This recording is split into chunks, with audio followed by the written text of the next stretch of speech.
Bonsoir à tous et bienvenue dans votre émission RTI 1 reçoit. Dans un climat politique où chaque étape du processus électoral est scrutée à la loupe, la publication de la liste électorale pour la présidentielle de 2025 suscite interrogations, critiques et attentes. Quels enseignements tirer de cette liste? Quelles garanties pour l'inclusion et la transparence? Et surtout, quelles dispositions concrètes pour les parrainages et les candidatures à quelques mois du scrutin? Ce soir, nous recevons Ibrahim Coulibaly-Cuibière, président de la commission électorale indépendante, pour une émission vérité de 90 minutes, un face-à-face sans détour. Je l'espère. Vos préoccupations seront donc au cœur de nos échanges, soit par ma voix ou celle de l'IME qui m'accompagne ce soir, soit par téléphone ou encore en scannant le code QR qui s'affichera de temps en temps au bas de votre écran. Alors, l'IME est avec moi ici en studio. Bonsoir l'IME. Bonsoir Hamza. L'IME est journaliste à Radio Côte d'Ivoire, meilleur journaliste reporter du pays, Ebony, Super Ebony 2023. Celui qui gère le téléphone ce soir, comme toujours d'ailleurs, c'est Régis Kofi, présentateur JT ici à RTI 1. Et la tablette pour les questions via code QR, c'est moi-même qui la tiens. Bonsoir donc, Monsieur le Président. Bonsoir, Monsieur Diaby. Bonsoir, Monsieur Ly. Bonsoir, Président. Très heureux de vous retrouver ce soir. C'est partagé. Ça fait un long moment qu'on souhaitait vous voir dans ce fauteuil. Merci beaucoup. Vous êtes là ce soir et c'est chose faite. Bienvenue. On va y aller tout de suite avec ce premier élément vidéo que nous propose Siaka Kone. La Commission électorale indépendante a rendu publique la liste définitive des électeurs le 2 juin 2025.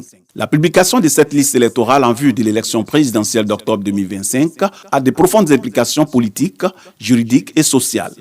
Elle est irrécusable et irrévocable, donc désormais l'unique référence pour voter à la présidentielle. C'est-à-dire qu'aucune modification, inscription ou radiation supplémentaire ne pourra y être apportée jusqu'au scrutin. La CEI se fonde sur un principe: garantir le respect du calendrier électoral. Le scrutin présidentiel est fixé au dernier samedi d'octobre 2025, selon la Constitution. Selon la CEI, toute révision de la liste électorale prendrait au moins 6 mois, ce qui mettrait en péril ce délai.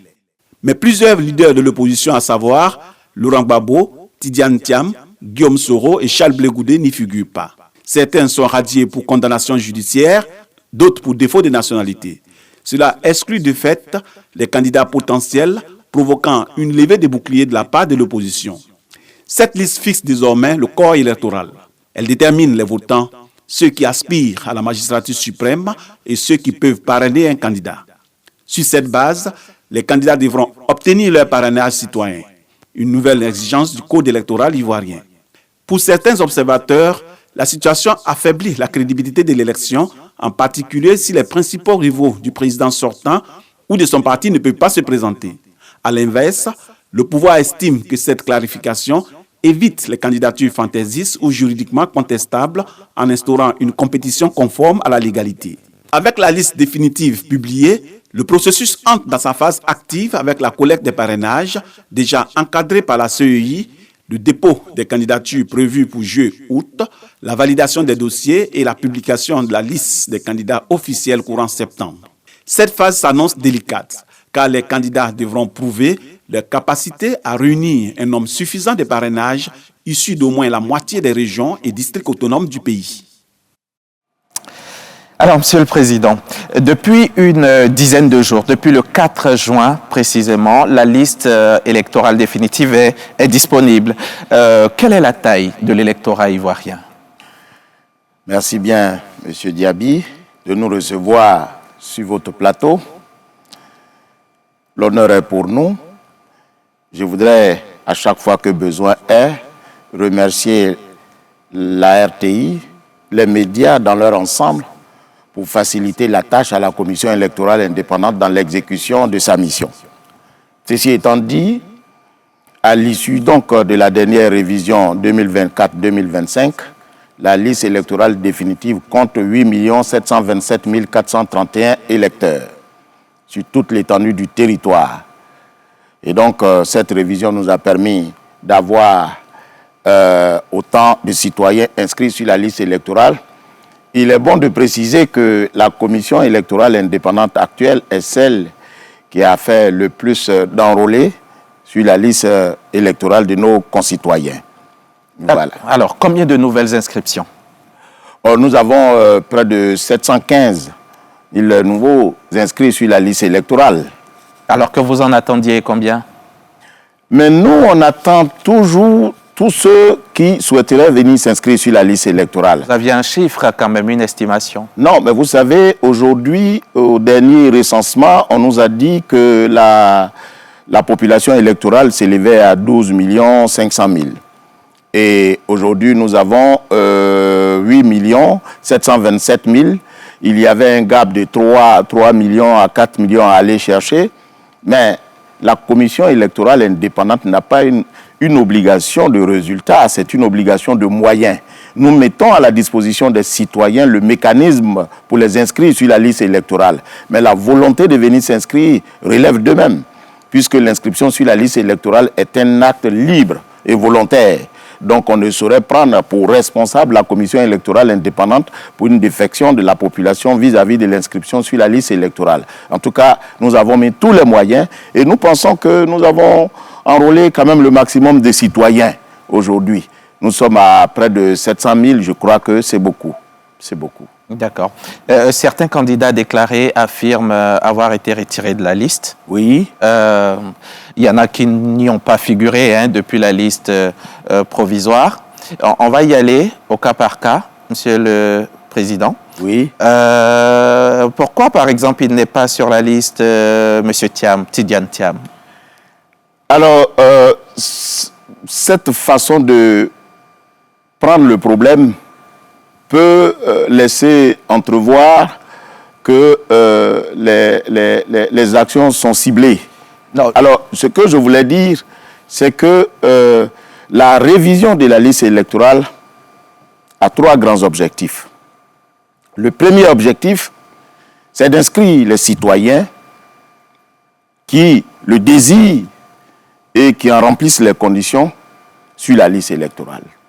D'accord. Quelles conditions il ne remplissait pas, M. Thiam? Je viens. D'accord. L'article 6 dit que la liste électorale est mise annuellement à jour par la commission en charge des élections pour tenir compte des mutations intervenues dans le corps électoral. Ces mutations sont au nombre de 3, comme je l'ai dit. Il y a donc la volonté pour ceux qui viennent d'être majeurs ou qui décident de s'inscrire sur la liste électorale. Donc l'enrôlement des nouveaux. Ensuite, il y a l'actualisation des données personnelles de ceux qui sont déjà sur la liste électorale. Et puis enfin, il y a le cas où, bien qu'étant sur la liste électorale, le citoyen ne mérite plus d'y être, soit parce qu'il est décédé, soit parce qu'il est déchu de ses droits civils et politiques. Voilà les 3 objectifs de la révision de la liste électorale. Alors, quand vous ne remplissez plus les conditions pour être sur la liste électorale, il revient à la commission électorale indépendante de vous sortir de cette liste. Cette sortie peut être définitive quand vous êtes décédé et elle peut être momentanée quand vous êtes déchu de vos droits civils et politiques. Et à l'expiration de l'événement qui justifie votre radiation, mais vous revenez sur la liste électorale. Alors pour revenir à votre question, comme bien d'autres, le président Thiam a été retiré de la liste électorale par les soins de la commission électorale indépendante, mais sur ordre de la justice. C'est bon de le savoir. Alors, à l'occasion de cette révision, nous affichons la liste provisoire pour permettre à la population d'auditer cette liste en y retirant, bien entendu, ou relevant à l'endroit de la commission électorale toutes les irrégularités qui peuvent y être contenues. C'est ainsi qu'un certain nombre de nos concitoyens ont saisi la commission électorale indépendante pour demander à celle-ci de radier le président Thiam de la liste électorale. Or, l'article 3 du Code électoral prescrit que pour être inscrit sur la liste électorale, il faut être d'abord ivoirien, juge de ses droits, il faut avoir 18 ans, ivoirien, juge de ses droits civils et politiques et ne pas être frappé d'incapacité ou d'indignité. Et le décret qui vient en application de cette disposition prescrit que pour s'inscrire, il faut que l'électeur soit détenteur d'un titre d'identité, c'est-à-dire la carte nationale d'identité. Mais en accord avec les partis politiques, on a, en plus de la carte d'identité, permis aux citoyens de s'inscrire sur la liste électorale avec un certificat de nationalité. Ce faisant, M. Thiam, s'étant inscrit en 2022 avec un certificat de nationalité, remplissant ainsi les conditions, ne pouvait voir sa situation radiée de la liste électorale parce que conforme au code électoral. C'est pour cette raison que cette requête, quand elle nous est parvenue, immédiatement, nous n'avons pas fait droit à celle-ci. Alors, compte tenu du code électoral, les décisions de la commission électorale indépendante en matière de contentieux de la liste électorale sont susceptibles de recours devant les juridictions. C'est ainsi que ces personnes-là, ces requérants, ont saisi le tribunal pour demander comment on appelle ça, au tribunal de radier M. Thiam de la liste électorale, motif pris de ce que le certificat de nationalité sur la base duquel il a été inscrit ne relatait pas la réalité de l'intéressé, étant entendu que celui-ci, au moment de son inscription, avait cessé d'être ivoirien. Alors, le tribunal a fait droit à leur requête et a ordonné à la commission électorale indépendante de radier M. Thiam de la liste électorale. Et ce faisant, la commission s'est exécutée parce que c'est ce que la loi demande et nous avons radié M. Thiam de la liste électorale. Parce que donc, M. Thiam ne remplissait pas les conditions qui étaient celles relatives à la nationalité. Pourquoi, M. le Président, l'ex-président Laurent Gbagbo n'est pas sur la liste? Mais parce que ça, c'est pas aujourd'hui. Le président Laurent Gbagbo a été condamné par une décision de justice le privant de ses droits civils et politiques. Et il est bon que je précise. Certains nous ont dit, mais Monsieur le Président, vous avez décidé de radier, la commission électorale s'entend bien sûr, a décidé de radier le président Gbagbo de la liste électorale, alors que la décision qui le condamne ne contenait pas une décision ordonnant la déchéance de celui-ci de ses droits civils et politiques. Là, il faut préciser que la déchéance des droits civils et politiques est consécutive à 3 cas.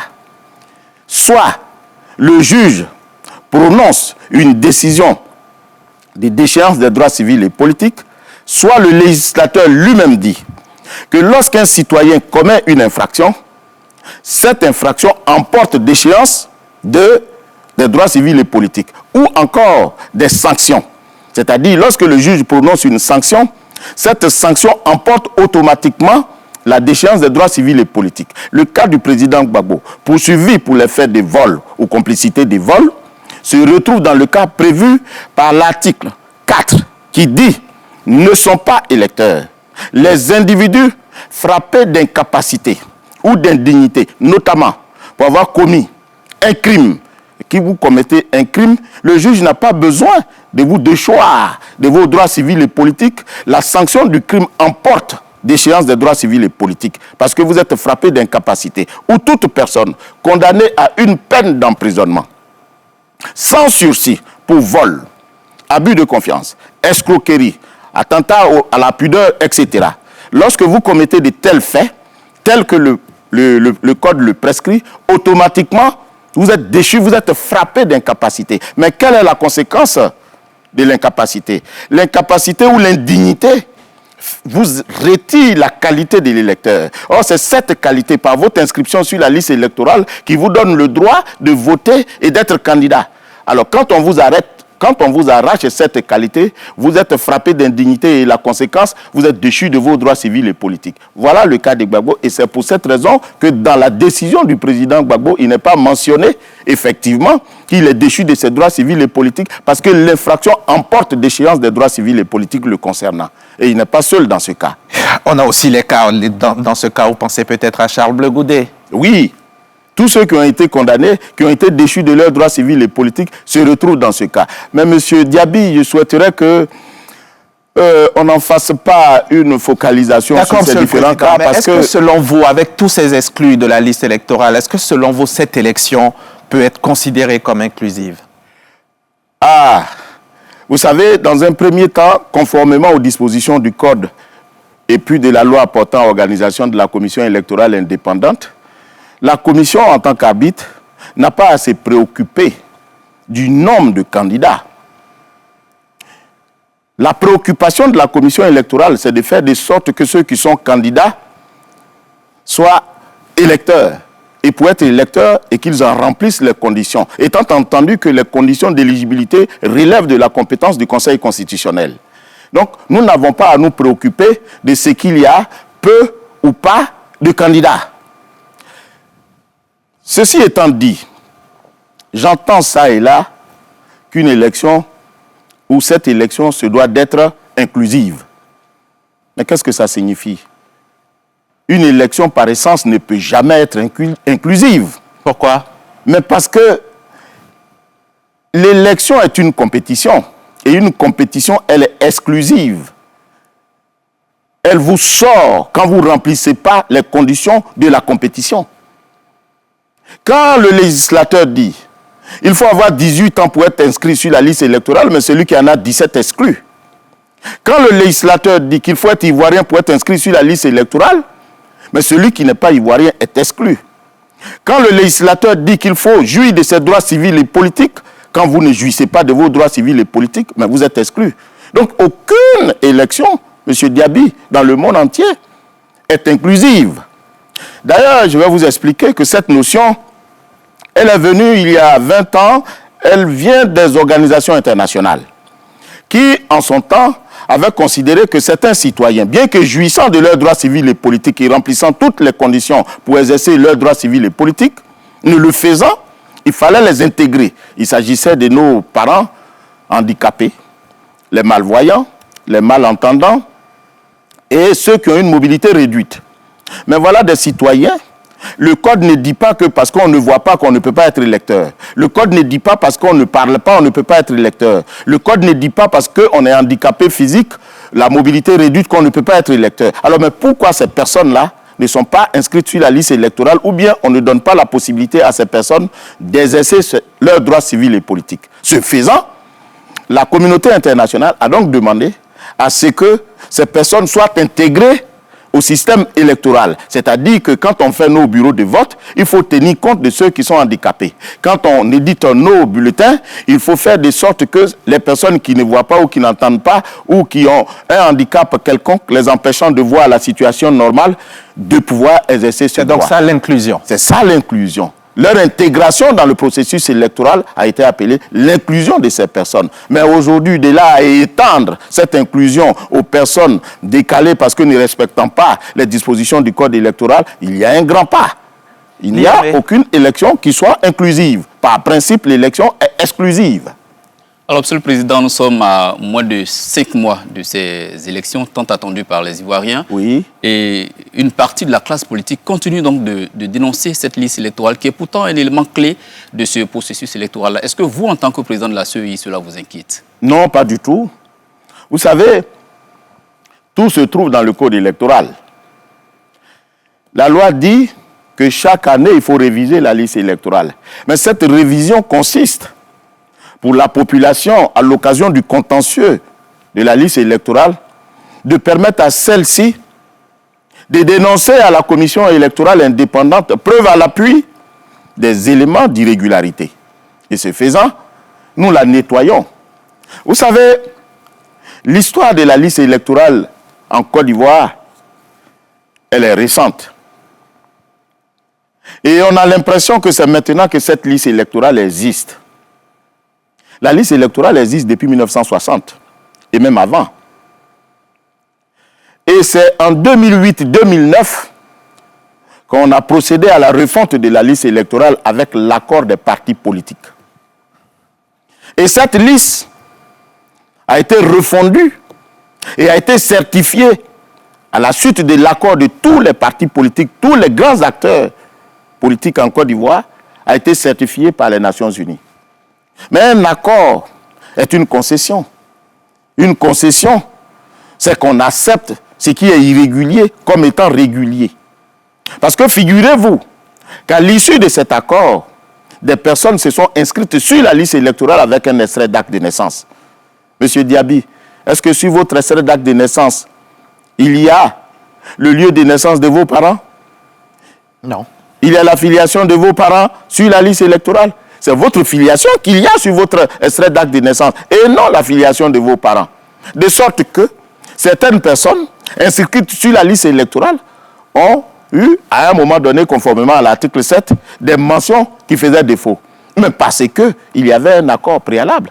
Alors quand vous décidez de vous accorder sur les éléments qui vous permettent de vous inscrire sur la liste électorale, mais plus tard, vous ne venez pas dénoncer ces éléments au motif que ceux-ci ne sont pas conformes à la loi. Pour être plus clair, on organise un bal et on dit que pour entrer dans ce bal, il faut être vêtu d'un pantalon, d'une chemise et d'un chapeau. Et on prend un certain nombre de citoyens qui remplissent ces conditions, mais on se rend compte qu'il y a bon nombre de personnes qui sont encore au dehors de la salle. On s'accorde pour dire, bon, si vous avez un pantalon et une chemise, ça devrait suffire. Et on fait rentrer les personnes. Mais pendant que le bal bat son plein, on décide de faire un audit. On dit, ah non, non, non, on a constaté qu'il y a trop de personnes qui sont dans la salle. Alors, on vient pour dire, il faut faire un contrôle. Mais, monsieur, dites-moi, ce contrôle va se faire sur la base de quoi? Sur la base des premières conditions qui disent qu'il faut être vêtu d'un pantalon, d'une chemise et d'un chapeau, ou bien d'un pantalon et d'une chemise. À mon avis, ce sont les deux règles. Parce que les gens qui sont dans la salle, il y a une première règle et ensuite on s'est accordé sur une deuxième règle qui permet aux gens de rentrer dans la salle sans chapeau, bien que vêtus avec d'un pantalon et d'une chemise. Alors quand vous demandez aujourd'hui à la commission électorale indépendante de faire un audit de la liste électorale, mais c'est sur la base de quelles règles? Vos accords politiques ou bien conformément à l'article des dispositions du code électoral? Mais les dispositions du code électoral n'ont pas encadré la refonte de la liste. Donc voilà pourquoi, à chaque fois quand on nous demande de faire un audit ou bien de faire des contrôles, on leur dit toujours, référez-vous aux accords que vous-même vous aviez conclus à un moment donné. Et cette liste électorale a été certifiée par les Nations Unies. Et c'est cette liste électorale de 2010 qui a permis les élections de 2010. Et c'est cette liste qui a été 6 fois révisée. Et c'est cette liste qui est là. D'accord. Monsieur le Président. Monsieur le Président, ces voix qui dénoncent cette liste évoquent des données qui, selon elles, défient un peu la science quand même. Oui. Des mères, des enfants qui seraient plus âgés que leurs parents, des mères qui seraient mères de plus d'une centaine d'enfants. Ce sont des données quand même qui défient la science. Qu'est-ce que vous répondez à cela? Oh, vous savez, beaucoup disent, bon nombre de citoyens disent des choses qui ne sont pas forcément prouvées. Mais l'audit, le contentieux, c'était l'occasion pour eux de venir devant la commission électorale indépendante pour dire, voici, en respectant les règles de procédure. Parce que le code dit que quand vous dénoncez une irrégularité, il faut en avoir la preuve. Il ne suffit pas de venir trouver des homonymies sur une liste électorale et déclarer à la ville et au monde qu'il y a des irrégularités. Mais ceci étant dit, il se peut faire qu'il y ait des irrégularités sur la liste électorale. Mais ce n'est pas du fait de la commission électorale indépendante. Diantre. Il faut que ça soit clair, ce n'est pas du fait de la commission électorale indépendante. Elles ne sont pas nombreuses aujourd'hui en Côte d'Ivoire, comme partout d'ailleurs. Les familles où il n'y a pas de gens qui ont utilisé les extraits de naissance des uns et des autres. Mais quand vous utilisez un extrait de naissance qui n'est pas le vôtre, mais les parents qui sont indiqués dans cet extrait de naissance deviennent les vôtres, y compris le vrai propriétaire. Alors si vous êtes 50 à utiliser, mais les parents là ont 50 enfants. Mais ce n'est pas à la commission électorale indépendante qu'on établit la liste, le fichier de l'état civil. Mais c'est l'usage frauduleux qu'on fait des actes de l'état civil qui apparaît sur la liste électorale. Donc on ne peut pas imputer cela à la liste, comme on appelle à la commission électorale indépendante. Mais ceci étant dit, conscient de ce que les données alphanumériques pouvaient être erronées parce que l'état civil n'était pas bien tenu, nous avons inséré en 2010, 2008, 2009, 2010, la biométrie, qui vient, conformément à l'article 7, exiger les empreintes digitales et la photo.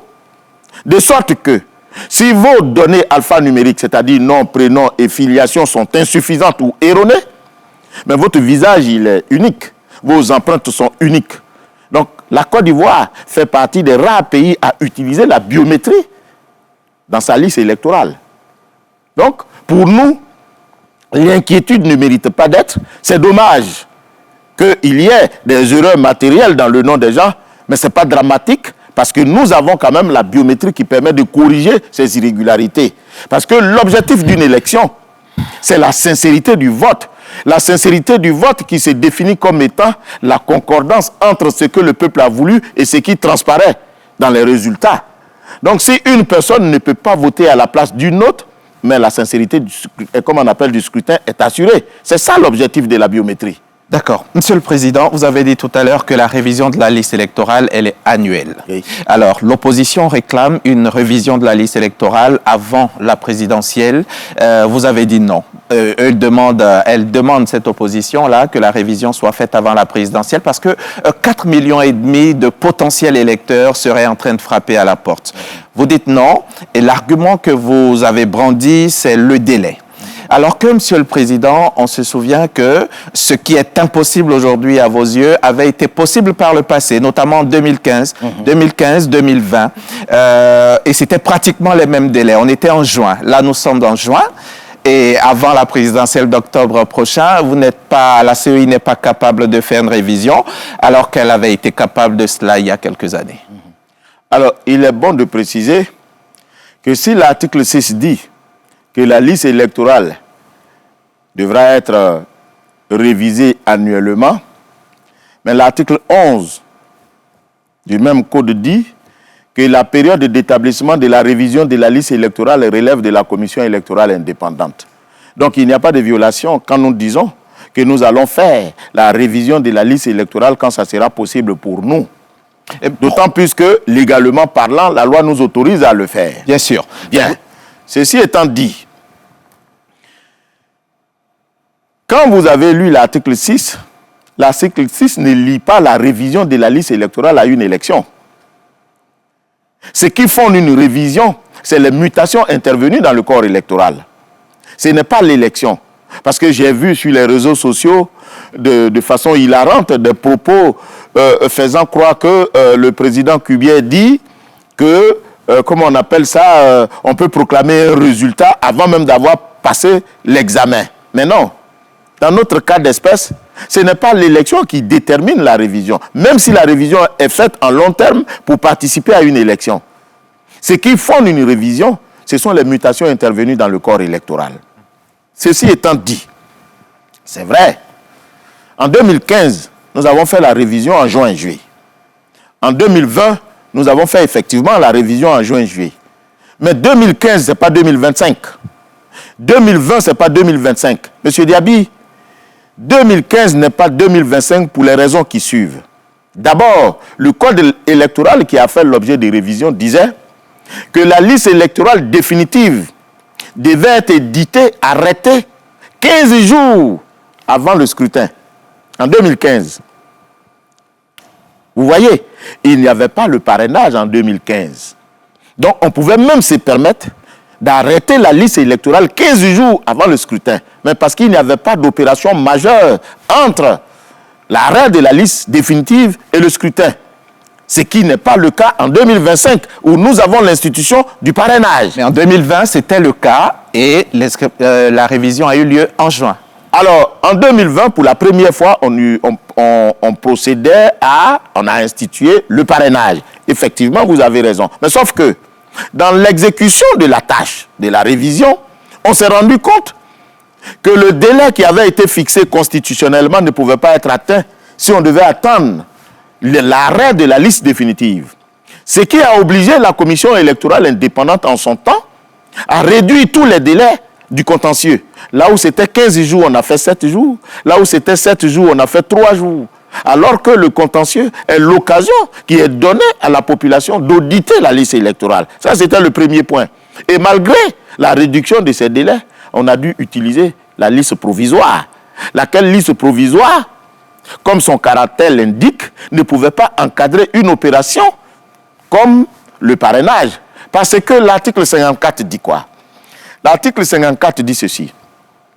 La déclaration de candidature est obligatoirement accompagnée des pièces ci-après.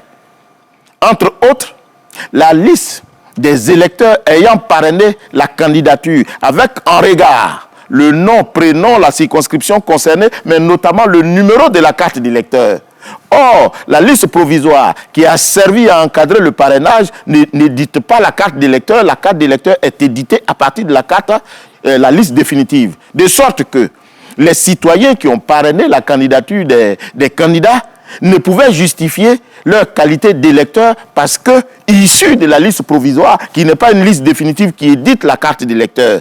Mais ce dommage, cette situation a causé d'énormes dommages aux candidats qui ont vu les parrains, c'est-à-dire les électeurs qui les ont parrainés, leur parrainage invalidé parce que issu d'une liste qui était provisoire. Et c'est ainsi qu'à l'occasion de notre atelier bilan, les partis politiques dans leur ensemble, accompagnés bien entendu de la société civile, ont instruit la commission électorale de ne plus jamais utiliser une liste provisoire, mais une liste définitive. D'accord, monsieur le Pour Président. l'intérêt d'utiliser la liste définitive. Je l'entends bien. Voilà, donc voilà la différence entre 2020 et 2025. Mais cette liste définitive, elle est disponible là, maintenant, Oui. depuis Oui. le 4 juin. Oui. Le parrainage va démarrer. Oui. Et si vous avez pu faire des concessions les années passées pour Oui. que tout se passe bien, Oui. on peut quand même encore en faire. Et Vous surtout savez- que la liste définitive, elle est déjà à votre portée. Mais vous savez, les concessions, on les fait tout le temps, mais pas au péril de la loi. Figurez-vous que lorsqu'on fait la révision en juin, mais il y a des actes préparatoires que nous posons. On ne s'est jamais posé la question de savoir pourquoi c'est en juin, alors qu'il y a janvier, février, mars, avril, mai. Mais c'est parce que justement, la révision de la liste est précédée d'actes préparatoires tels que le paramétrage des ordinateurs que nous avons. Il faut les configurer au moins un mois. Il faut recruter les agents recenseurs qui ne sont pas moins de 12 000 au moins, ou bien 30 000 au moins. Vous imaginez, il faut les recruter, il faut les former, il faut les déployer. C'est pour cette raison que nous commençons toujours la révision. En fait, si on devait dire, c'était 5 plus 6, c'est-à-dire on commence de janvier jusqu'en mai pour accomplir les actes préparatoires et en juin, on procède à la révision. Mais un bon nombre de nos concitoyens croient que la révision se résume à la collecte des données. Mais bon nombre pensent aussi que la révision dernière vient de s'achever, Oui. les machines sont encore paramétrées, les agents électoraux sont encore formés, et tout ça pouvait aller dans la continuité. Mais qui c'est qui vous a dit ça? Mais le système a été désactivé. Parce qu'au moment où on nous le disait, nous étions en train de préparer la liste électorale de 2024-2025. Vous pensez que nous avons encore les agents électoraux recensés, les recenseurs sont encore là? Mais parce que ça coûte de l'argent. Ils n'ont plus rien à faire. Quand ils ne travaillent pas, on les libère. Et après, on les recrute à chaque opération. C'est comme ça que ça se fait. Et puis, il faut paramétrer les ordinateurs. Mais quand vous dites de paramétrer les ordinateurs, mais c'est maintenant qu'on a vu la liste électorale définitive. Mais il faut reprendre maintenant les ordinateurs pour les paramétrer. Mais voyez-vous, l'impression que ça donne, c'est que la commission électorale indépendante ne veut pas que les citoyens s'enrôlent. Mais je vous l'ai dit à l'entame de mes propos, la commission électorale indépendante, mais est cet organisme qui souhaite que les citoyens viennent se faire enrôler. Nous n'avons jamais tenu la durée d'une révision telle que nous l'avons voulu. À chaque fois, nous sommes obligés de proroger. Mais pourquoi nous prorogeons? Parce que nous souhaitons que les citoyens viennent se faire enrôler. La preuve en est que, conscient de ce qu'en 2025, on n'allait même pas faire l'enrôlement, on a autorisé nos concitoyens âgés de 17 ans à s'inscrire sur la liste électorale, de sorte qu'à la publication de celle-ci en 2025, quand ils auront 18 ans, ils soient déjà sur la liste électorale. C'est tout dire que nous voulons que nos citoyens s'inscrivent sur la liste électorale. Mais les concessions ont une limite. Il ne faut pas non plus contrarier les dispositions de la loi qui nous encadrent. Sinon, on va dans le décor. Certains des électeurs disent ne pas retrouver leur lieu de vote habituel. D'autres disent qu'ils ont été déplacés, par exemple, contre leur gré, sans leur accord. Bon, ça, vous savez, beaucoup disent. Vous savez, pour changer de lieu de vote, il y a des critères. Il y a le numéro de l'électeur, mais il y a la carte d'identité. Et puis, il y a l'attestation de résidence justifiant que vous résidez dans le nouveau lieu où vous voulez partir.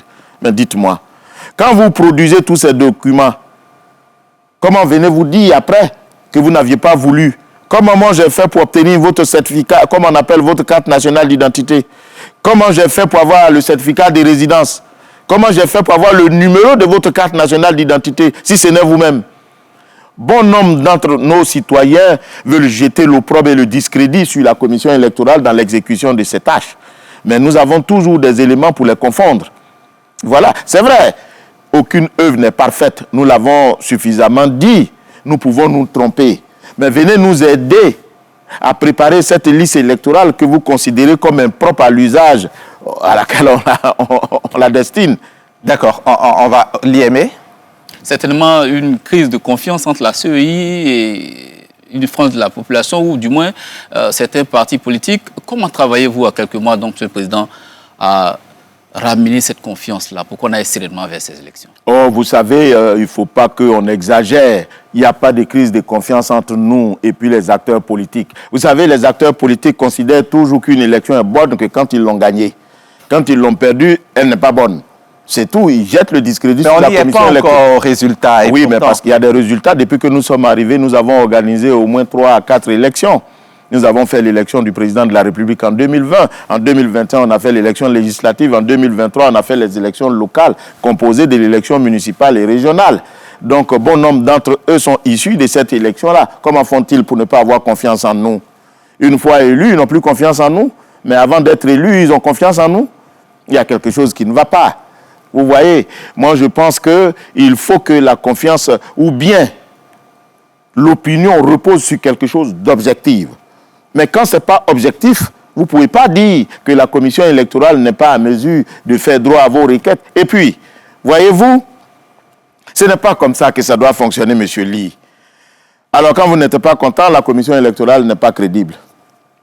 Mais tous ceux qui le disent, là, bon nombre d'entre eux sont des élus de la commission électorale indépendante. Donc leur élection n'est pas crédible. Ah, parce que vous ne pouvez pas déclarer que l'organe qui est en charge des élections n'est pas crédible, alors que c'est cet organe qui a organisé le mandat dont vous êtes le porteur. Dites-nous alors, le mandat que vous avez n'est pas donc crédible, parce que l'organe qui l'a organisé n'est pas crédible.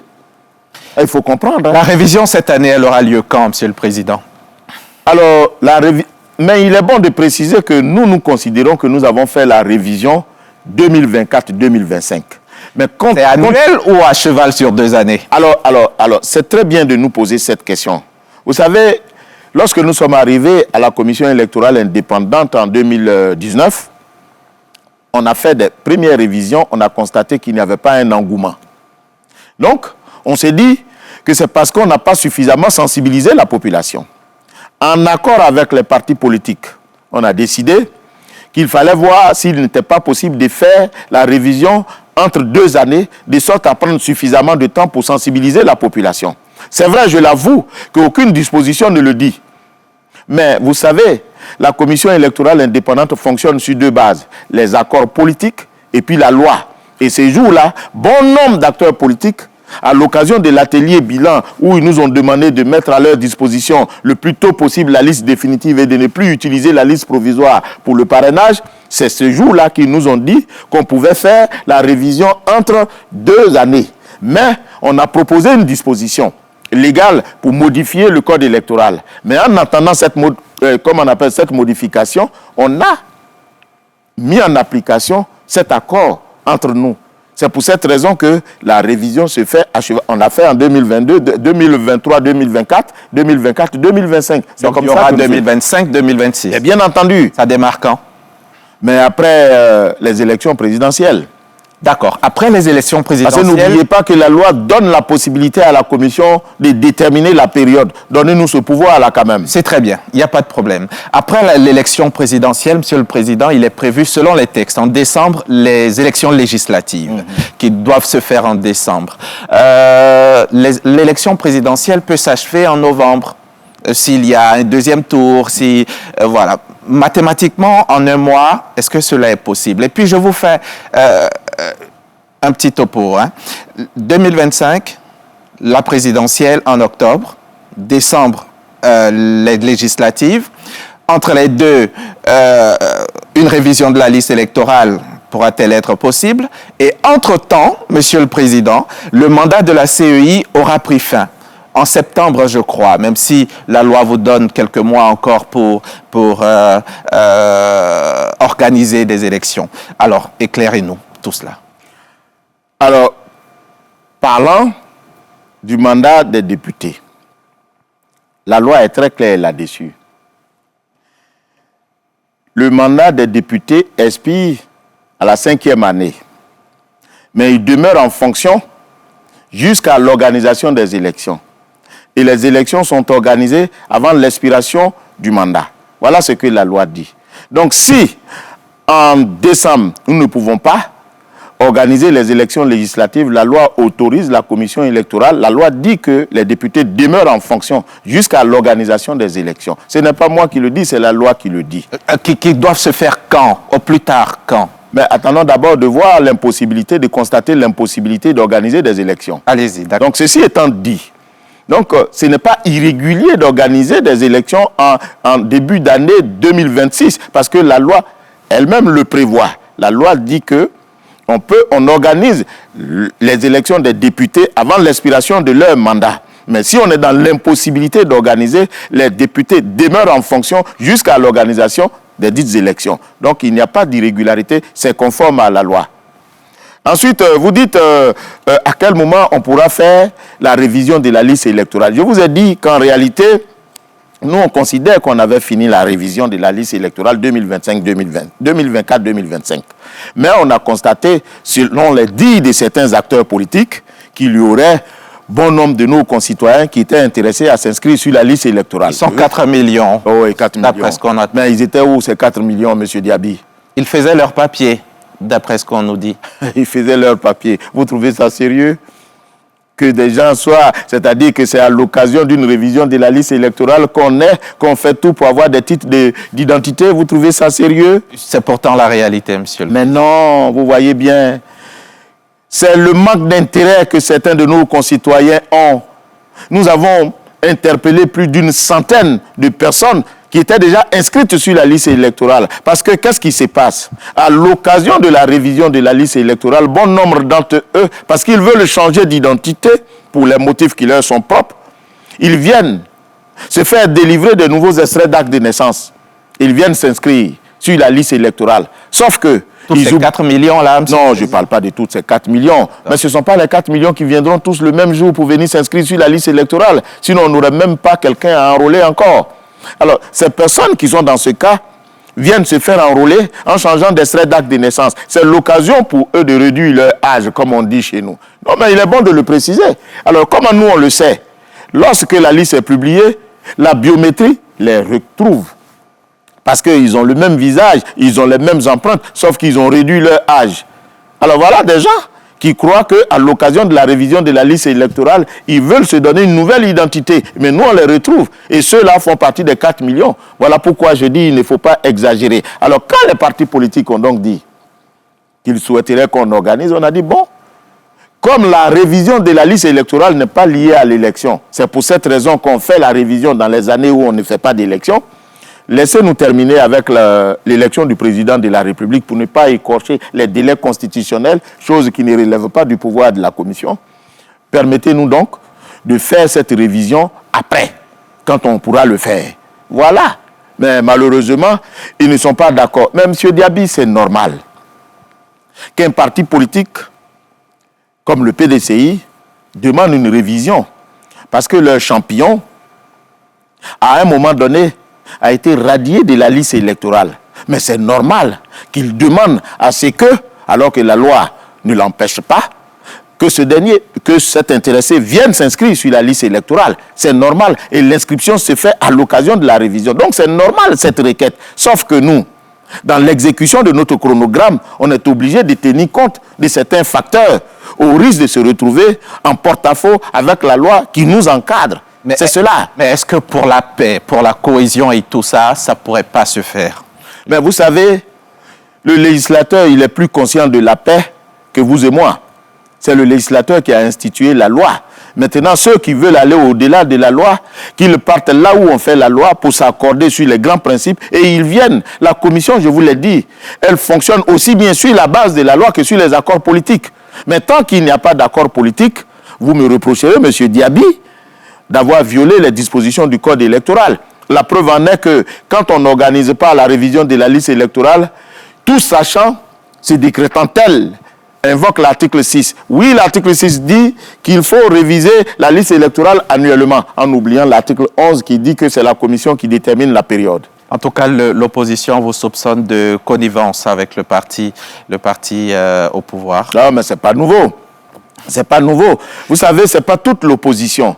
Il y a bien des citoyens dans l'opposition qui ne disent pas que nous sommes des connivences avec le pouvoir. Vous savez, M. Diaby, c'est l'occasion pour moi ici de préciser certaines choses à la face de la nation.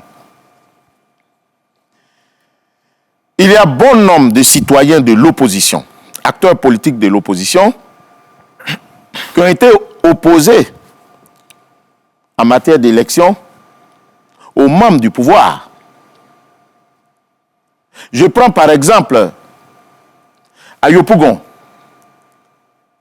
le ministre Kafana, qui était député à Yopougon, était candidat face au PDCI et face à une coalition des acteurs de l'opposition où il y avait M. Dia Oufoué, où il y avait M. Michel Gbagbo. Et qui connaît M. Kafana, c'est qu'il joue un rôle important dans le RHDP. Mais l'opposition a battu M. Kafana. Quand on va à Makori, M. Abi Raoul, il était opposé au ministre Tchagba. M. Abi Raoul est du PDCI de l'opposition. M. Tchagba, il est ministre de cette république-là. Il est du RHDP. Et pourtant, M. Abi Raoul a vaincu M. Tchagba. Quand on va à Port-Boué, M. Siandou et d'autres encore étaient opposés à M. Emo Sylvestre, qui est PDCI de l'opposition. Mais ils ont battu M. Siandou ou même celui qui est venu après lui. Alors, voilà l'opposition. Monsieur le Président, une hirondelle ne fait pas le printemps. Vous en citez 2 ou 3. La grande majorité, c'est le RHDP à tout balayer. Mais sauf que ce n'est pas la commission électorale indépendante qui détermine la volonté du peuple. En tout cas, eux, ils réclament une réforme de la CEI. Alors, à ce niveau, quand ils disent qu'ils demandent une réforme de la commission électorale indépendante, mais pour répondre à quel souci? Parce que depuis que la commission électorale existe, c'est la même récrimination. En 2000, la commission électorale a été créée par la Constitution. En 2001, elle a été mise sur pied. Mais avant 2000 même, la commission qui était en charge des élections qu'on appelait la CNE, la Commission nationale et électorale, dirigée par le professeur Honoré Guié, mais n'a pas eu grâce aux yeux des acteurs politiques. Ensuite, il y a M. Camille Oguié, paix à son âme, qui n'a même pas organisé d'élection. Mais M. le Premier ministre Mambé, quand il était président de la commission électorale indépendante, ils ont demandé sa démission. Après M. Mambé est venu M. Bakayoko, ils ont demandé sa démission. Et le président Kubier est là aujourd'hui, on demande la démission du président Kubier. Mais dites-nous, est-ce que c'est vraiment le problème? Parce que M. Diaby, lorsqu'il n'y a pas d'adéquation entre le problème et la solution devient un autre problème. C'est cela. Est-ce que c'est la dissolution de la commission électorale qui est la solution au problème qu'il pose? À vrai dire, il y a bon nombre d'entre eux qui sont de mauvais perdants. Et quand ils perdent, ils jettent le discrédit, ils jettent l'opprobre sur la commission électorale indépendante. Si la modification de la commission électorale était la solution, on en aurait déjà trouvé. Monsieur le Président, nous avons encore 2 grandes parties dans cette élection. Cette émission. Mais nous allons écouter les téléspectateurs qui nous suivent par téléphone. Régis Kofi a recensé quelques questions pour nous. Régis Kofi, allez-y. Bonsoir à tous. Hamza Diaby, le nombre d'appels que nous recevons témoigne de l'intérêt que les Ivoiriens ont pour ce sujet, justement. Je vous donne quelques questions sur les nombreuses que nous avons reçues. Monsieur Norbert Conan nous appelle de la France. Il dit s'être enrôlé récemment, mais grande fut sa surprise de constater qu'il ne figure pas sur la liste électorale. Monsieur Latte du quartier Yopougon-Jesco souhaiterait être éclairé sur le cas de l'ancien président Laurent Gbagbo. Il a été acquitté par la CPI. Pourquoi il est condamné et ne figure pas sur la liste électorale? C'est aussi la préoccupation de M. Kwadio Jean-Paul à Bengourou. M. Angotopa nous a joint d'Azopé. Sa question: pourquoi le président de la CEI ne procède pas à une autre révision de la liste électorale pour lever toute suspicion? Et puis, la dernière question, M. Blé-David s'interroge: est-ce qu'un arrangement politique pourrait permettre à la CEI d'intégrer les figures politiques qui ne sont pas sur la liste électorale définitive? On s'arrête là, Hamza Diaby, pour cette première vague. Merci beaucoup, Régis Kofi. La plupart de ces questions, on les a posées déjà ici. Monsieur le Président, avez-vous quelque chose à dire quand même? Non, c'est pour dire que nous avons répondu. Mais il faut noter que la commission électorale indépendante n'éradique pas les gens de la liste électorale par caprice. Lorsque nous faisons une révision de la liste électorale, nous adressons un courrier au ministère de la Justice qui nous donne la liste des personnes qui sont déchues de leurs droits civils et politiques. Le ministère de l'Intérieur nous donne la liste des personnes qui sont décédées. C'est en exécution de cette liste-là qu'on sort ces personnes qui sont décédées et celles qui sont déchues de leurs droits civils et politiques. Maintenant, quand on dit pourquoi le président Gbagbo a été acquitté à La Haye et il est, comme on appelle, radié de la liste électorale, ce n'est pas à moi qu'il faut poser cette question, c'est à la justice qu'il faut poser cette question. Le président Gbagbo se trouve sur la liste des personnes déchues de leurs droits civils et politiques avec une décision de justice à l'appui. Donc c'est en exécution de cette décision de justice, elle est bonne, elle est mauvaise. Ce n'est pas le pouvoir de la commission électorale d'apprécier une décision de justice. Elle ne fait que l'exécuter. Donc il est bon de le savoir. Maintenant, quand il s'agit, est-ce qu'il est possible que nous puissions aboutir à la paix en intégrant toutes ces personnes? Mais tout est possible. Tout est possible. Mais pour l'heure, c'est la loi qui nous encadre. Je le dis toujours, si vous considérez que nous avons mal travaillé, venez nous prendre à défaut par rapport aux dispositions du code électoral. C'est de ça qu'il s'agit. Mais le code électoral n'est pas le seul instrument de travail de la commission. Il y a également les accords politiques. Mais pour l'heure, aucun accord politique ne contrarie la commission électorale dans l'exécution de sa mission. Donc nous sommes à l'aise. Merci, Monsieur le Président. Pour être candidat à la présidentielle en Côte d'Ivoire, il faut désormais obtenir le parrainage d'électeurs et non d'élus. Une démarche encadrée par la commission électorale indépendante chargée de valider les signatures. Mais le système suscite déjà des critiques. Certains y voient un filtre trop rigide qui freinerait l'émergence de candidatures alternatives. Clé d'entrée dans la course ou barrière invisible. La question fait débat à moins de 4 mois du scrutin. Depuis la réforme électorale de 2020, tout candidat à la magistrature suprême doit être parrainé par une liste d'électeurs représentant 1% de l'électorat local dans au moins 50% des régions et dans chacun des districts autonomes d'Abidjan et de Yamoussoukro. C'est-à-dire, pour être éligible, tout candidat doit recueillir le soutien d'au moins 1% des électeurs inscrits dans au moins 17 des 33 circonscriptions électorales comprenant les 31 régions et les 2 districts autonomes d'Abidjan et de Yamoussoukro. Le parrainage citoyen constitue une condition d'éligibilité au même titre que les autres conditions telles que la déclaration de candidature, le versement d'une caution, la production de pièces valides requises, entre autres. Ce système de parrainage vise à garantir une représentativité nationale, limiter les candidatures jugées fantaisistes et consolider la démocratie représentative. Le parrainage est mis en œuvre par la Commission électorale indépendante CEI, le candidat à la candidature, les collecteurs de signatures, le parrain ou électeur et le Conseil constitutionnel. Le parrainage citoyen introduit pour assainir le jeu électoral a certes permis de mieux structurer la présidentielle de 2020. Toutefois, il a aussi été perçu par certains comme un outil d'exclusion politique. Un reportage signé Tao F. Boué, une de nos JRI d'exception. Alors, Monsieur le Président, le système de parrainage, est-ce qu'il est reconduit tel quel ou il a été révisé? Il a été révisé, mais permettez que je fasse quand même quelques petites précisions sur le parrainage. Alors, vous savez, la commission électorale indépendante, dans le processus électoral, a 3 grandes missions. La première, c'est d'élaborer la liste électorale, c'est-à-dire de trouver des électeurs qui vont participer à la compétition électorale.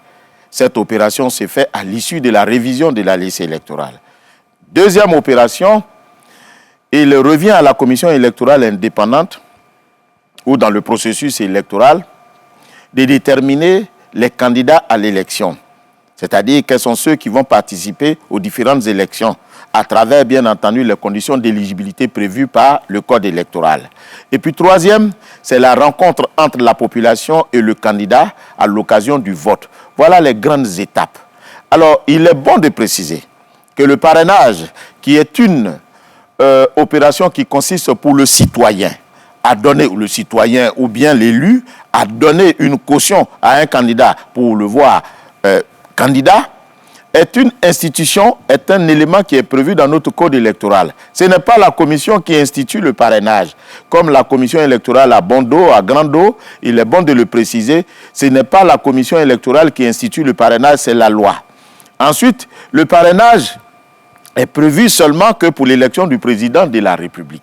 Donc, comme je l'ai dit et comme dans l'élément que vous avez diffusé, c'est bien précisé, le parrainage est cette opération qui consiste pour le citoyen qu'on appelle le parrain, mais le citoyen électeur qui donne autorisation, qui donne une caution à un candidat de le voir candidat, à se présenter à une élection.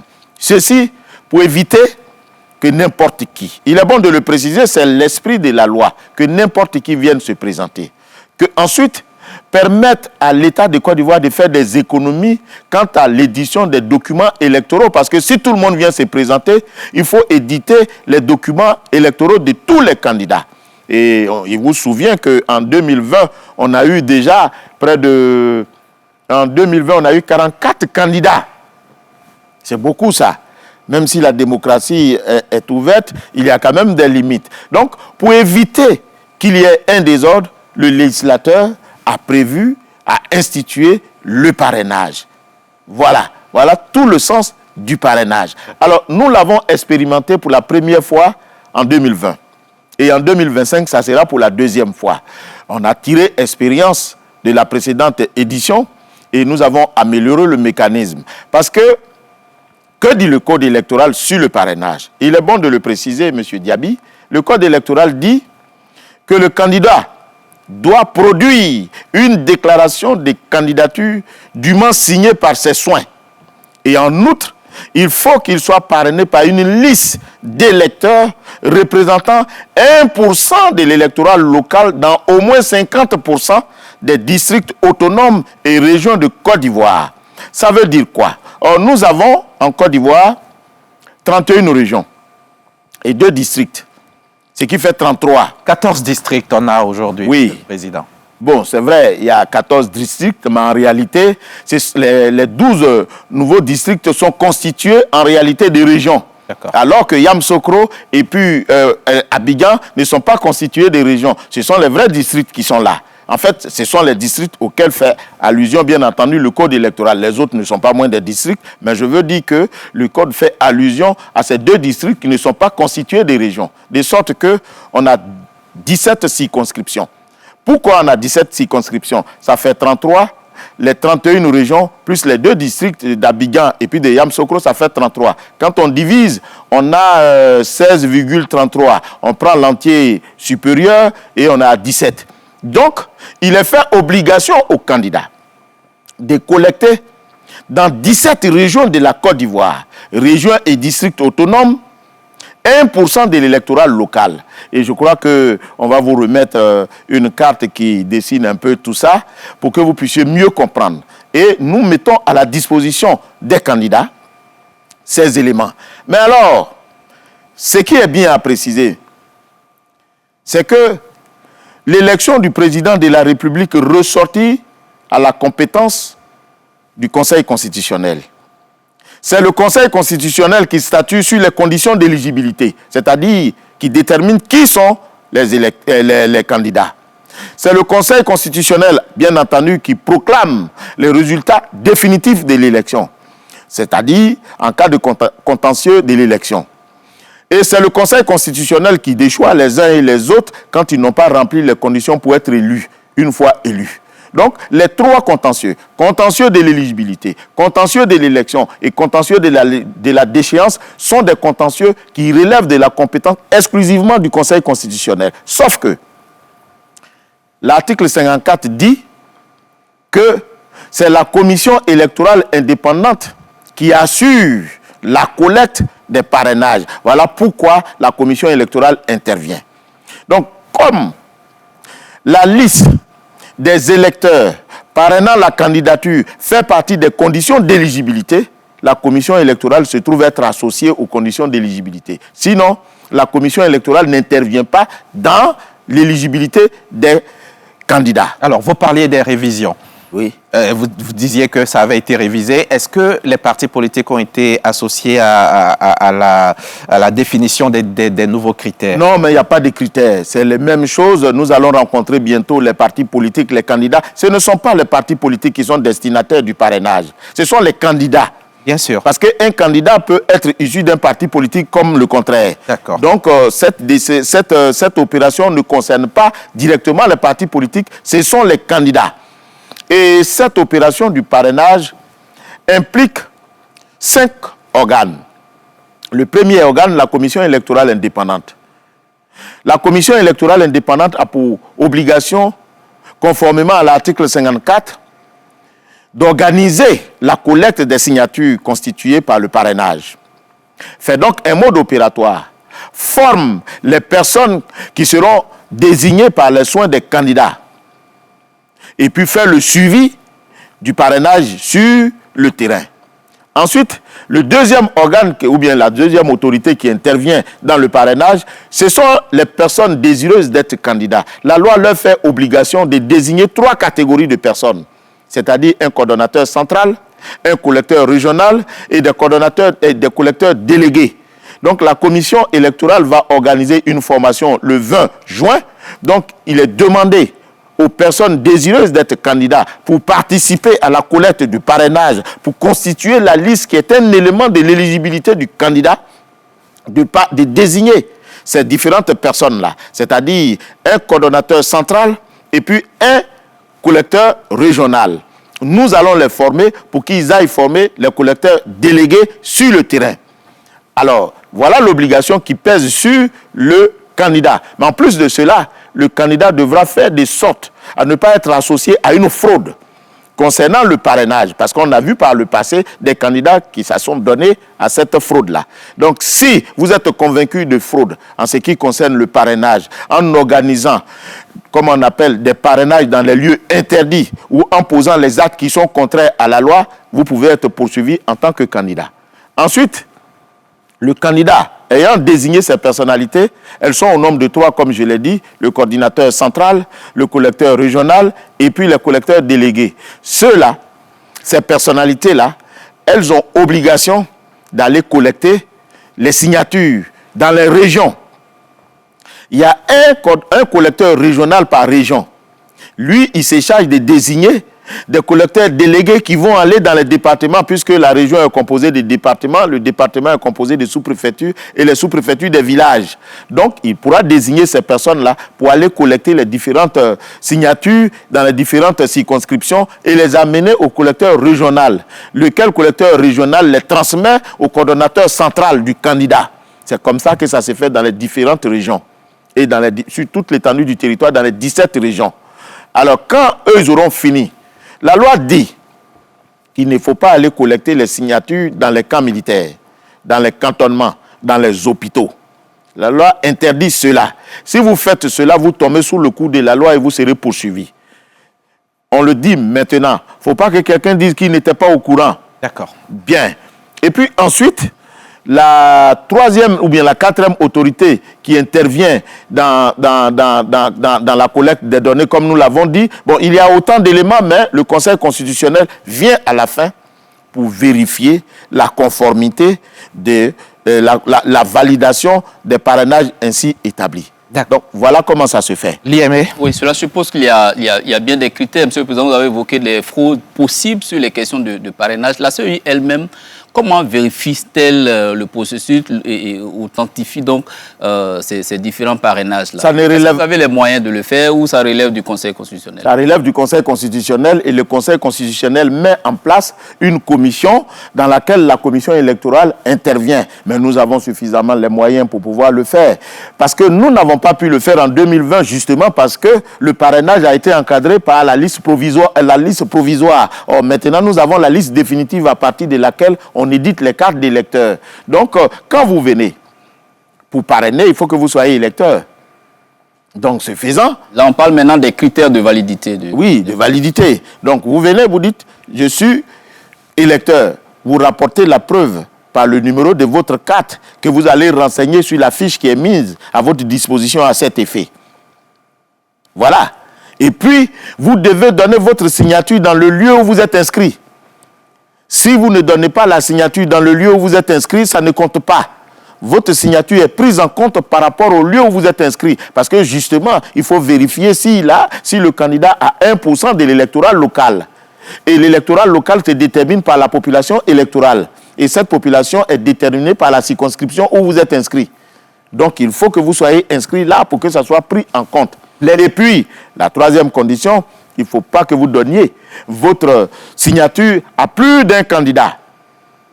C'est une seule fois que le candidat parraine un candidat. Il ne parraine pas plusieurs candidats. Alors, pour des irrégularités constatées, par exemple, par le Conseil constitutionnel qui intervient en dernier ressort, quel recours le candidat a? Mais on lui donne toujours la possibilité d'aller compléter.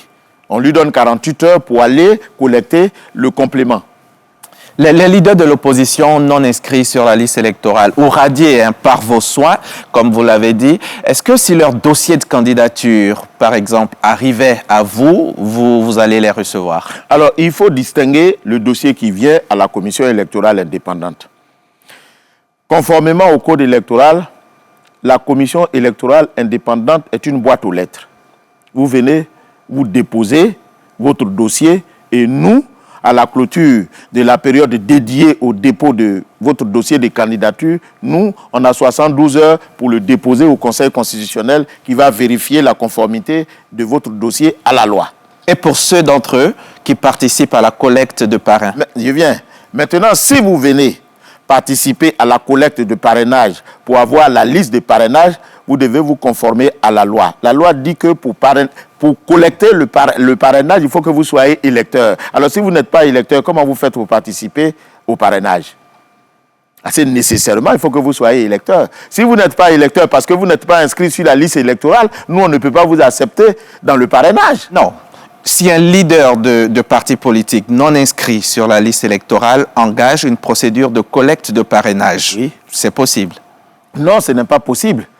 Parce que pour participer au parrainage, il faut que le candidat lui-même il soit électeur. Si vous n'êtes pas électeur, parce que vous savez, l'article 5 dit que c'est l'inscription sur la liste électorale qui vous confère la qualité d'électeur. Et c'est cette qualité qui vous permet de voter, d'être candidat, etc. Mais alors, si vous n'êtes pas inscrit sur la liste électorale, vous ne pouvez pas avoir la qualité d'électeur. Et comment vous faites pour justifier votre candidature? D'accord. Si par exemple, on prend le cas, l'IME est leader de parti politique, de l'opposition, vous l'avez radié de la liste électorale, il engage une collecte de parrainage. Au final, vous n'avez pas envie ça ne passe pas avec lui, vu qu'il n'est pas toujours sur la liste électorale. Est-ce qu'ils peuvent reporter les parrains, les citoyens parrains, donc, sur un candidat, un autre qu'ils auraient choisi? Mais qui lui remplit les conditions. En principe, non. Le citoyen, c'est une caution qu'il donne, un titre personnel, comme la loi le dit, comme le droit le dit. Un titre personnel, c'est-à-dire une décision qui est prise en fonction de la personne. Mais si vous le faites, c'est un dol. C'est-à-dire quoi? C'est-à-dire que vous trompez la volonté de l'électeur. Moi, je croyais donner ma signature à M. Diaby. Oh, M. Diaby remet ma signature à M. Ly. Mais moi, je ne connais pas M. Ly. Si ça avait été M. Ly, peut-être que j'aurais donné ma signature à une autre personne ou je me serais abstenu de donner ma signature. En le faisant, mais vous commettez un dol. Donc, ce faisant, il faut que parce qu'on a un fichier qui est là, vous le remplissez. C'est sur la base de ce fichier-là, vous dites, je suis candidat de temps, et je vais solliciter la signature de mes parrains sur toute l'étendue du territoire, dans 17 régions, 1% de l'électorat local. Donc vous êtes identifié, vous êtes connu. Et c'est sur la base de ce que je sais que c'est M. Diaby que je donne ma signature. Il s'agit de ma signature. Mais vous ne pouvez pas me tromper. Si vous me trompez, mais c'est un dol. Mais le dol, c'est une fraude. Et la fraude, elle est sanctionnée. Monsieur le Président, j'ai des questions de téléspectateurs sur ma tablette. Alors, Monsieur le Président, je vais vous en citer quelques-unes. Monsieur le Président, que répondez-vous à ceux qui soutiennent que le parrainage viole le caractère secret du vote? Moi, je n'apprécie pas la loi. Si le législateur a jugé utile d'instituer le parrainage, on l'exécute. Si vous me demandez en tant que citoyen ordinaire, c'est quoi le parrainage? Est-ce que le parrainage viole les dispositions du secret du vote? Mais il faut aller le demander au législateur. Le législateur l'a su et il a institué... On vous le demande en tant que citoyen, alors. Mais je ne peux pas répondre puisque je suis tenu d'une obligation pour le moment de réserve. Et dans tous les cas, si le législateur a prévu, c'est que c'est légal. Ce qui est légal est considéré comme normal. D'accord. Monsieur le Président, pourtant, sur la même question du parrainage, vous avez dit tout à l'heure que cela évite que n'importe qui soit candidat. C'est l'esprit de la loi. C'est l'esprit de la loi. L'opposition dit que ce système de parrainage ne poursuit aucun autre but que de se choisir des adversaires. Oui, mais l'opposition est représentée à l'Assemblée nationale. Et le parrainage est institué par la loi. Majoritaire. Comment? L'opposition n'y est pas majoritaire. Mais dans ce cas, que l'opposition prenne l'initiative d'une loi visant à modifier et faire des alliances. C'est ça aussi la démocratie. Vous savez, une chose est de se battre pour avoir un droit, mais vous êtes seul à exercer ce droit. C'est ça le sens de la démocratie. Ne venez pas me dire d'apprécier la justesse d'une loi. Lorsque le législateur a institué le parrainage, le législateur a apprécié les contours de cette loi. Donc elle est bonne, elle n'est pas bonne, ça c'est le législateur qui voit. Et on considère que la loi est bonne dès lors qu'elle respecte les conditions de forme pour être une disposition légale qui contraint le citoyen. Donc, 1% de l'électorat obligatoire dans chaque région pour assurer le parrainage, cela répond à quoi, Monsieur le Président? Pourquoi ne pas demander simplement 1% de l'électorat national, peu importe le lieu de collecte? Mais c'est le législateur qui l'a prévu. Le législateur dit jusqu'à preuve du contraire, le candidat doit être parrainé par une liste d'électeurs représentant 1% de l'électorat local. C'est pour apprécier l'implantation. Parce que n'oublions pas quand même, M. Diaby, que l'élection dont il est question, c'est l'élection du président de la République. Mais c'est un poste hautement important. On ne peut pas demander au premier venu, je n'ai pas envie d'utiliser le terme vulgum pecus, mais il faut quand même donner la possibilité aux citoyens de voir qui va être à leur destinée demain. C'est très important, le poste de président de la République. C'est bien beau, la démocratie permettre à tout le monde de participer, mais la même démocratie exige des lois et interdit que certaines choses se fassent. D'accord. Donc c'est le législateur qui a prévu le parrainage, c'est le législateur qui a dit que c'est 1% de l'électorat local dans les 17 régions. Donc il faut s'en tenir à ça. On va passer à présent, Monsieur le Président, au dernier axe de notre entretien de ce soir. Il s'agit de connaître les perspectives pour des élections apaisées. Notre reporter Ahmed Traoré a promené son micro dans les rues d'Abidjan. Je pense qu'une table de négociation s'impose pour permettre à ce que chacun puisse dire ce dont il a besoin pour aller aux élections. Pour les réseaux sociaux, qu'ils voient un peu ce cas-là aussi, parce que vraiment, il y a trop de choses là-bas que les gens disent, ça nous panique, vraiment, ça fait qu'on a peur. Que chaque parti politique ait son candidat. Vu ce qu'on a vécu dans le passé, il ne faudrait pas qu'il y ait encore des tensions. Il faudrait véritablement mettre un peu d'eau dans nos vins, nos politiciens, pour qu'on puisse aller à des élections apaisées. Les politiciens n'ont qu'à être d'accord, n'ont qu'à s'asseoir. On aura beaucoup prié pour qu'il y ait la paix d'abord avant d'aller aux élections. Ceux qu'on va voter, je pense que ce sont eux qui doivent apaiser globalement, de part et d'autre, les militants. Les appeler à aller à la paix, surtout la paix. Parce que quand il n'y a pas de paix, je pense qu'il n'y a pas d'élection apaisée.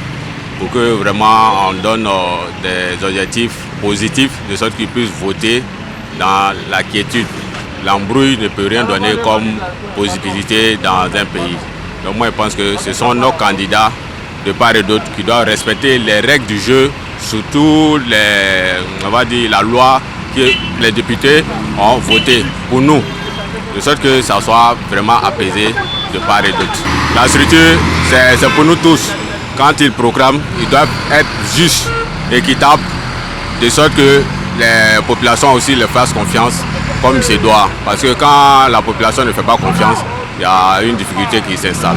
Si les politiciens eux-mêmes se proclament, je pense que c'est la débandade, puisque nous on allait voter et que la structure a jugé bon que c'est telle personne, selon les règles, les lois qui ont été votées, pour pouvoir élire le candidat. Le président qui n'a pas été voté ne doit pas se proclamer président. Selon moi, les partis doivent mieux communiquer, enterrer les haches de guerre et autres pour que les élections puissent bien se passer en Côte d'Ivoire. Chaque participant des élections doit respecter les règles. C'est les participants qui doivent dire aux militants de ne pas faire de la bagarre, de ne pas faire des discours sur les réseaux sociaux, tout ça. Parce que sur les réseaux sociaux, on voit beaucoup de choses aussi. Comme ça, c'est mieux, quoi. Il aura la paix dans le pays. Parce que nous, on veut la paix. Pour les élections apaisées, je prends le dialogue, la paix, en nous parlant, franchement, en nous mettant ensemble, vivre ensemble dans l'union. Et non que la politique ne nous divise pas, que nous soyons unis et solidaires. Des vertus de paix qui nous ont été confiées par le président Félix Houphouët-Boigny. Merci beaucoup, Monsieur le Président. Vous l'avez entendu, hein, les Ivoiriens ont besoin de paix. Ils ont besoin de paix. Le PDCI a fait une marche récemment, hein, c'était le 14 juin, samedi dernier. Le 14 juin, ils ont marché jusqu'à la CEI. Alors, vous avez reçu leur motion. Que dit-elle, Monsieur le Président?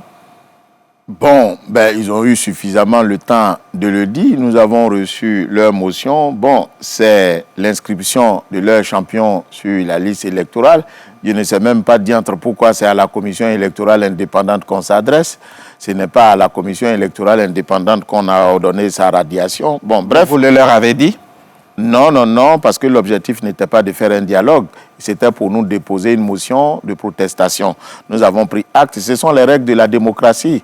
Ce jour-là, ce n'était pas jour de travail, mais nous avons dépêché nos services pour les accueillir parce que ce sont des acteurs importants de la vie politique ivoirienne. Nous respectons tous les acteurs politiques. C'est ce que je dis toujours. Faisons de sorte que les élections se passent bien. Mais à commencer déjà par respecter les règles du jeu. D'accord.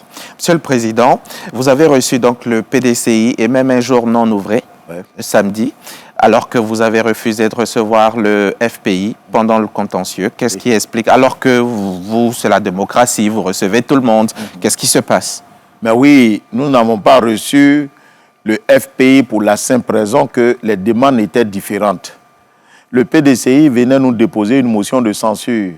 Le FPI venait protester contre des irrégularités contenues, semble-t-il, sur la liste électorale. Et dans le cadre du contentieux, la procédure est que ce n'est pas à la commission centrale qu'on dépose les requêtes en radiation. Ce n'est pas la première fois non plus, Monsieur le Président, que vous recevez des contestations directement au siège de la CEI. Mais on leur a bien dit, la première fois nous l'avons fait, ce n'était pas le FPI seulement, c'était plusieurs partis politiques qui voulaient porter à la connaissance de la commission électorale dans un intérêt de la liste électorale certaines irrégularités. Donc on les a tous reçus. Je crois qu'ils étaient au nombre de 3 ou 4 partis politiques. On les a reçus, mais bien que on les ait reçus, mais on leur a recommandé de suivre la procédure indiquée qui était tout simplement d'adresser leurs requêtes à la commission locale où on demandait la rectification. C'est comme ça que ça se fait. Parce que si vous déposez votre requête à la commission centrale qui n'est pas une commission locale, ça ne marche pas. Ce n'est pas ce que la loi a prescrit. Donc les deux demandes étaient différentes. L'une portait sur une protestation et l'autre portait sur une réclamation qui ressortit à la compétence d'une procédure exigeant qu'il fallait déposer cette requête dans les commissions locales. Liémé. Alors, Monsieur le Président, toutes les réactions entendues dans ce micro-trottoir-là, les jeunes, les habitants, les Ivoiriens veulent des élections apaisées. Comment la CEI se prépare-t-elle à des élections sans violence? Vous savez, depuis que nous avons pris fonction au sein de la commission électorale indépendante, nous œuvrons pour la paix.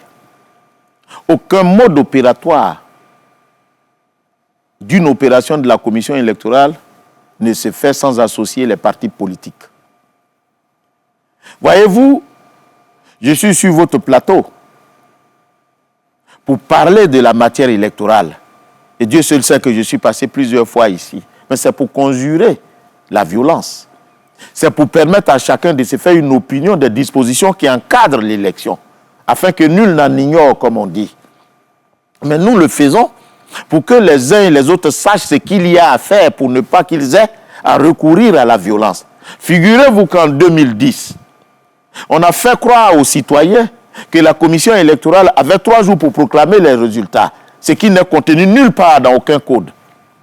Et sur la base de cela, le Conseil constitutionnel avait dessaisi la commission électorale indépendante. Conséquence, il y a eu 3000 morts, au moins. Donc, pour éviter cela, nous avons souhaité communiquer avec la population, discuter avec elle, les acteurs politiques, la société civile, tous les compartiments de la vie active de notre pays pour que celle-ci comprenne, ou ceux-ci comprennent l'intérêt de la matière électorale. Voilà notre façon à nous. Et chaque fois que besoin est, nous recevons tous les acteurs politiques, même si par la suite, ils travestissent ce que nous disons entre nous, dehors, mais nous les recevons. Figurez-vous que, conformément à l'article 11 du Code électoral, oui, l'article 11 prescrit que chaque candidat, tout parti politique peut demander à se voir délivrer un exemplaire de la liste électorale à ses frais. Mais la commission électorale, pour conjurer le mauvais sort, pour aller à la paix, va éditer la liste électorale et les mettre gratuitement à la disposition des partis politiques avec une carte. Mais c'est ce que nous faisons. Il n'y a aucun acteur politique qui vient à la commission électorale indépendante et qui n'a pas eu de quoi l'édifier sur l'exécution de notre mission. Mais c'est notre façon de faire la paix. Et depuis le scrutin passé, est-ce qu'il y a des leçons que vous avez tirées, des enseignements que vous avez tirés de tout ce qui a bien pu se passer pour que cette année au moins, les Ivoiriens puissent aller voter tranquillement dans la salle? Bien sûr, M. Lee. Figurez-vous qu'en 2020, il y a eu la violence. Mais est-ce qu'en 2021, il y a eu la violence? On a fait les élections législatives, il n'y a pas eu de violence. L'enjeu est différent quand il s'agit de présidentielle. Bon, voilà pourquoi il faudra qu'on exhorte ensemble la population, parce que c'est cette population que l'on utilise. Voyez-vous, moi je suis souvent un peu étonné de voir la réaction de certains acteurs politiques quand on dit que ceux-ci ne remplissent pas les conditions. Vous avez dit tout à l'heure, Monsieur le Président, vous avez radié. Non. C'est le citoyen qui ne respecte pas la loi. Son statut n'est pas conforme à la loi. On dit pour s'inscrire sur la liste électorale, il faut être ivoirien, âgé de 18 ans, juge de ses droits civils et politiques. Mais si vous ne respectez pas cette disposition et qu'on vous sort de la liste électorale, est-ce que ça devait créer des problèmes? Quelle est votre lecture actuelle de l'environnement politique, Monsieur le Président? Pour moi, jusqu'à preuve du contraire, tout se passe bien. Parce que pour une élection, il faut des électeurs. Pour une élection, il faut des candidats. Bientôt, on aura la liste des, comment on appelle, les dossiers de candidature qui vont être déposés au Conseil constitutionnel. Tout se passe bien. Pourtant, le PDCI, le PPACI vous ont quitté, la CEI. Oui, mais vous savez, au fond, c'est l'une des tares de la commission électorale indépendante. Les partis politiques ne sont pas ceux qui organisent réellement les opérations électorales. Il y a des gens que nous recrutons pour mener à bien l'organisation des opérations électorales. Les acteurs que nous sommes au sein de la commission ont vocation à contrôler l'exécution de cette opération électorale conformément à la loi. C'est ça notre travail. L'élection va se tenir, vous l'organiserez sans eux? Oui, nous allons l'organiser sans eux parce que c'est ce qu'eux-mêmes ils ont voulu. Ce sont eux qui ont démissionné. Mais quand vous démissionnez, c'est un acte volontaire. Je ne vais pas vous y contraindre. Mais en 2020, ils sont partis, nous avons organisé les élections. En 2025, ça ne sera pas nouveau s'ils sont partis. J'aurais bien voulu qu'ils soient là, mais s'ils ne sont pas là, mais ça ne contrarie en rien du tout la crédibilité et la sérénité de la commission électorale indépendante. Ça, il est bon de le préciser. Mais parce que figurez-vous, excusez-moi, monsieur Lee, c'est exaspérant quand même. Si vous subordonnez la validité d'une élection à la présence des partis politiques à l'intérieur de la commission en charge des élections, mais vous biaisez le jeu ou vous biaisez la compétition.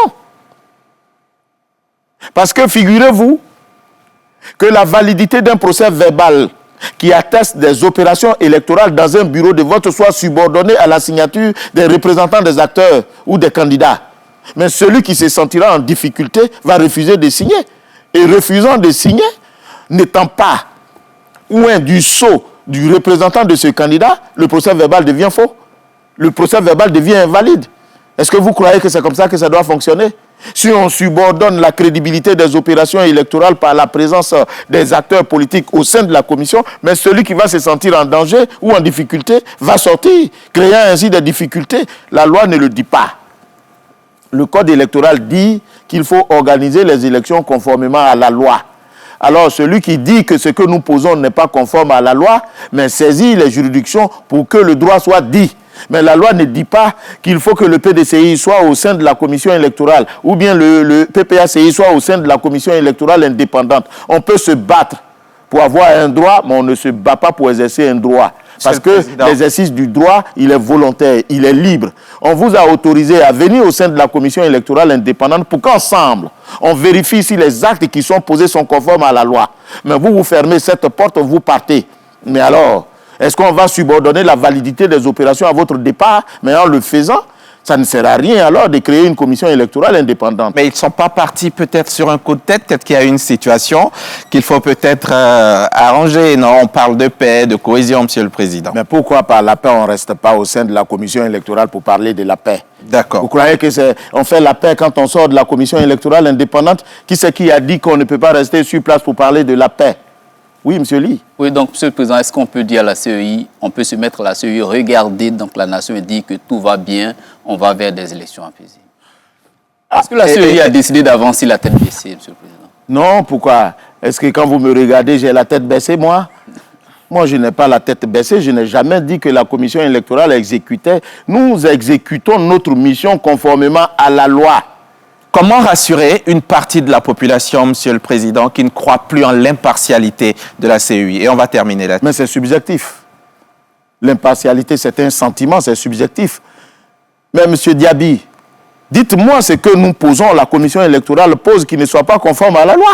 L'opposition, c'est à elle qu'il faut poser cette question, Monsieur le Président. Ben, d'accord, quand je... Et elle a dit beaucoup de choses.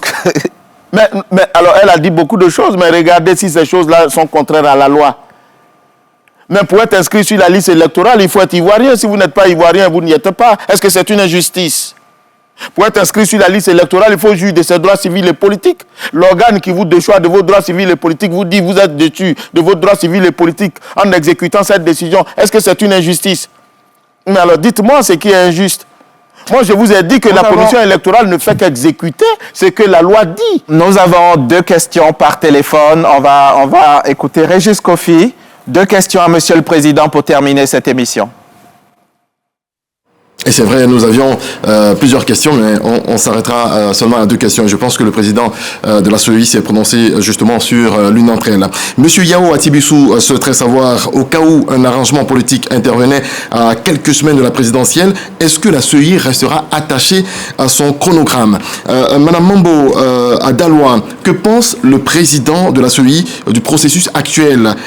Est-ce qu'il juge qu'il peut garantir la paix au soir du 25 octobre? Et puis sa deuxième question, est-ce que la CEI peut faire des recommandations aux politiques pour des élections apaisées? Il faut également dire que tout ce que nous appelle en un seul mot, la paix en Côte d'Ivoire. En 30 secondes. Ben, ce que je peux demander aux uns et aux autres, c'est d'être fair play. Il faut respecter la loi. La loi est la chose qui nous encadre. En restant dans l'antre de la loi, on profite de ses effets. Mais si vous sortez de la loi, vous vous exposez à la vindicte populaire, comme le dit l'auteur. Donc pour moi, vraiment, on aurait souhaité que tout se passe bien. Nous invitons les acteurs politiques à un peu plus de raison, à un peu plus de sagesse. Voyez-vous, en France, tout dernièrement, il y a un des candidats qui est considéré comme étant mieux placé pour être le prochain président de la République française, qui a été déclaré par les juges inéligible.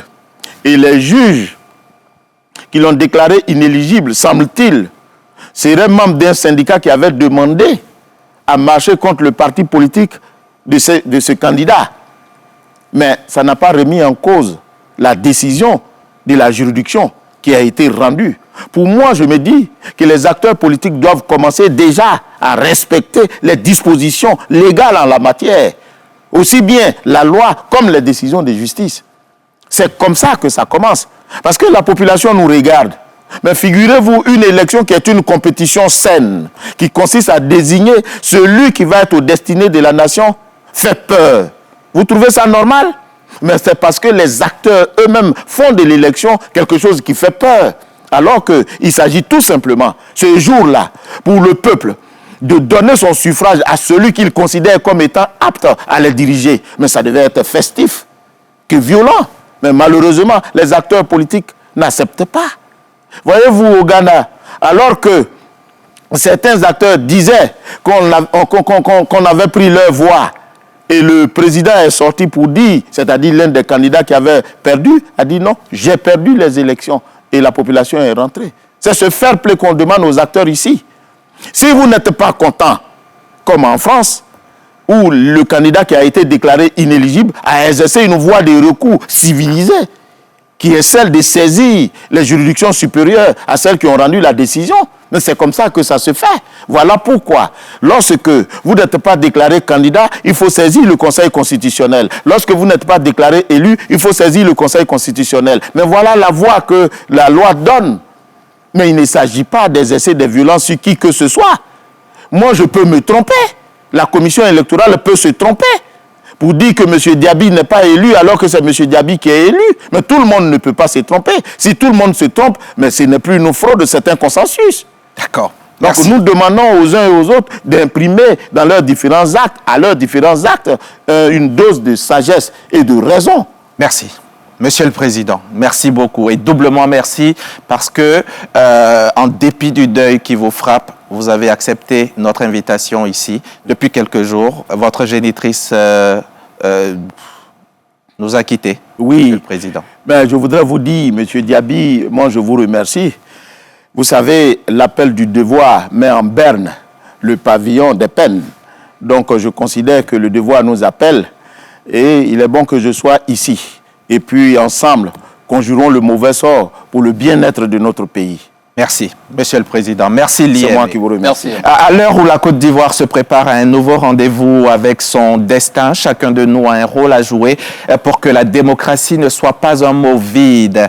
Ce soir, au-delà des chiffres et des débats, une vérité s'impose. Les Ivoiriens aspirent à une élection transparente, une élection apaisée. Alors, si la CEI a le devoir d'être l'arbitre impartial, car c'est de là que naît la confiance, les partis politiques ont aussi la responsabilité de penser au peuple qui ne veut plus de violence, plus de chaos ou de deuil liés aux élections. La paix, ce n'est pas l'affaire d'un camp, c'est l'affaire de tous. Ce n'est pas un vain mot, ce n'est pas un slogan, c'est un engagement commun, la paix, une exigence nationale même. Alors que chacun à sa place fasse ce qu'il faut pour que 2025 soit simplement un tournant et non un piège. Vive la Côte d'Ivoire en paix, bonne soirée et à très vite sur la chaîne qui rassemble. We'll be right back.